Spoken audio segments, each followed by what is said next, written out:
Hey there YouTube, PostmasterPrepper here, and I'm back with another video. Sorry it's taken me so long to get this video out, but I've been pretty busy lately. Actually just went through a pretty minor surgery, but anytime you go through surgery it's never fun. Nothing major, just a small hernia repair. But yeah, anyways, I just wanted to get back to you and show you guys the Smith & Wesson M&P 1522. Now this is probably one of my favorite guns to bring to the range just because it's a 22 caliber rifle, and you can just have so much fun with it. You can buy a ton of ammo at the range, blowing off a lot of rounds, and it's incredibly accurate as well. So it's cute, and there's a lot of cool accessories. It has the AR platform on it. And, just so you guys know, the 1522 is the same frame and style as Smith & Wesson's AR-15. They have a full AR-15 model, which uses the same style magazines, and it's pretty much the same, size. I think it's a little bit heavier, but if you want to be able to use your gun for training and practicing, but didn't want to spend all the money on the expensive 223 or 556 rounds, you could get this, and it still has the same effect because it has the full AR style magazines instead of some of those ones that are like, this tall, and they have the little skinny parts. So it's actually pretty much the same magazines that you'd use. So I mean, for training, it's pretty cool. I don't have an AR-15 myself, but with this thing, it's pretty much the next best thing. First off, I want to show you guys the two different magazines that I have. The one that it comes with is the 25 round magazine. So you can see that all the bullets kind of stack offset a little bit. And it's 25 rounds. I think it comes with 2 magazines from the factory, and I picked up an extra one I think at Gander Mountain, and then I picked these up online as well, and these are just 10 round magazines, so it's the same as the stock 25 round, it's 10 rounds instead. So I'll explain why I got those in a second, but the cool thing about them is they are factory Smith & Wesson parts. So as you can see on the factory mags, they have the little stoppers here to make sure that you're not dry firing the rifle when it's empty, and so these little 10 round magazines have those as well. So it's kind of cool, and the reason I actually picked up the 10 round magazine is because if you have the 25 round magazine in the gun, and let's say you're at a range and you have a table or you want to practice going prone, the problem is the magazines are so large that, it's hard to get right on the ground and, get lined up and try to use it that way. So when I found out they had the 10 round magazines, you can see it's way shorter, and you can pretty much get right down to wherever you need to. So it's the difference between being, this high off the ground versus having to be all the way up here. So it's definitely quite a difference between the two. As far as reliability goes, I mean, it is a 22, so it's not completely reliable. I mean, it depends a lot on which ammunition you have in there. I think usually I just use the Federal bulk, and I don't have too many problems with it. To clear a jam, I mean, the biggest thing I've seen so far is, I want to say just stove piping. The rounds will get stuck in the side, so you just have to,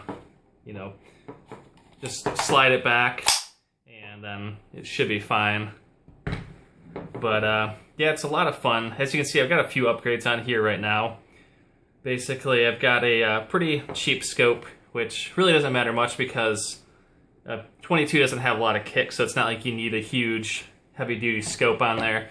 It's pretty accurate. It's got stuff on there as well as a little cap.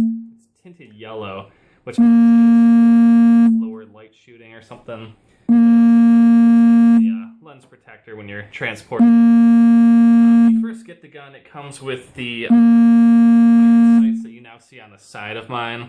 Typically that's on the top, but it's impossible to have both the iron sights and the scope on the same rail there. So I simply just moved it to the side so that way you can use the scope for long range targets, and then you can turn it sideways.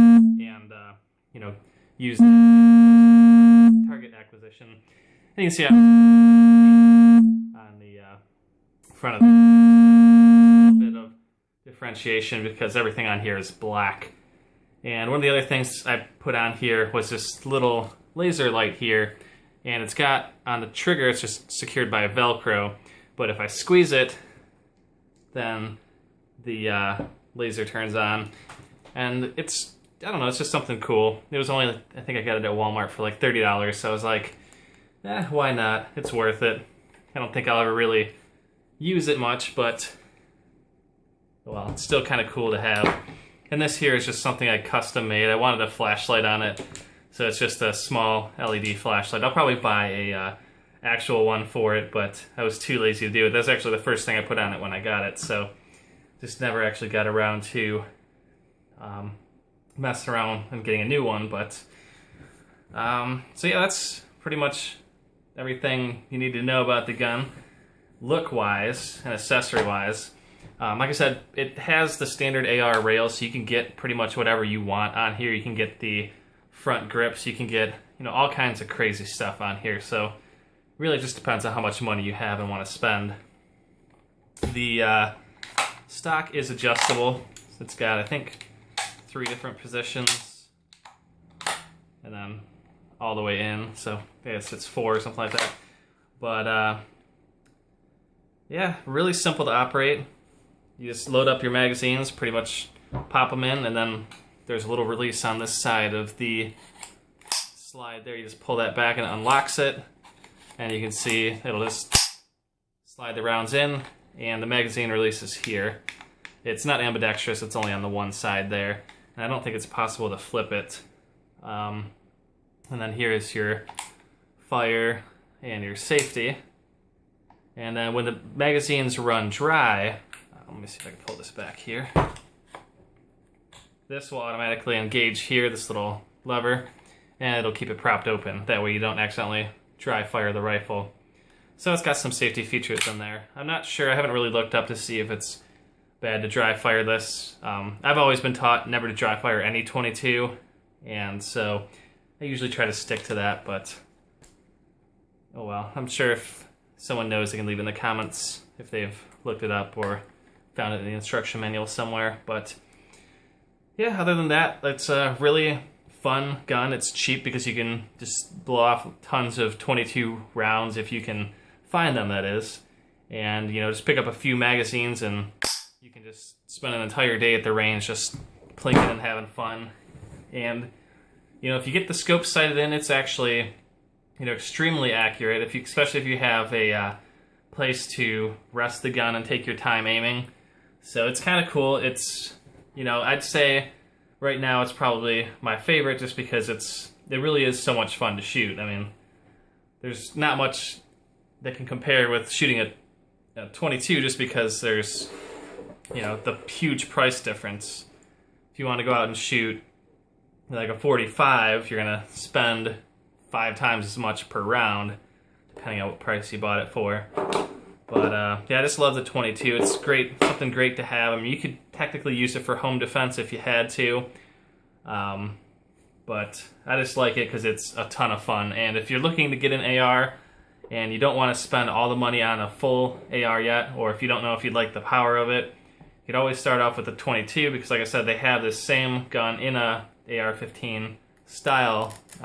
And this way you can practice with this and save your money and ammo for your big guns and yet still get the training in that you need. So like I said, it's a really cool gun. Not too many parts. The teardown is actually really simple on it. If you want to do a complete teardown, you would just loosen these 2 bolts, one here and one here. If you just want to quickly open it, you pop up the rear pin and then it breaks open and you can just take all the internals out. So really, as far as cleaning goes, that's the easiest way to do it. And I'll probably have another video later on of how to clean it. But yeah, like I said, I would recommend this gun to anyone who's looking to get, you know, started with the AR platform, but don't want to invest a ton of money and time into the gun and ammunition. just because this is, you know, a much cheaper starting point, and it lets you figure out if you actually want to move up to an AR or not. You may get this and decide, you know, this is all I really need, it's fun, I've got a ton of capacity in these magazines, and the ammo's cheap, and you know, if that's all you're looking for, then it could be a great choice for you. Yeah, other than that, thanks for watching, guys. I'll try to put some more videos up here a little more frequently. I'll try to do a teardown of this just to show you guys how to quickly go over and clean this thing. And let me know if you have any comments or suggestions or what you guys think of my videos. Like I said, it's been a little while, but I'll try to keep them a little more regular. So until next time, thanks for watching.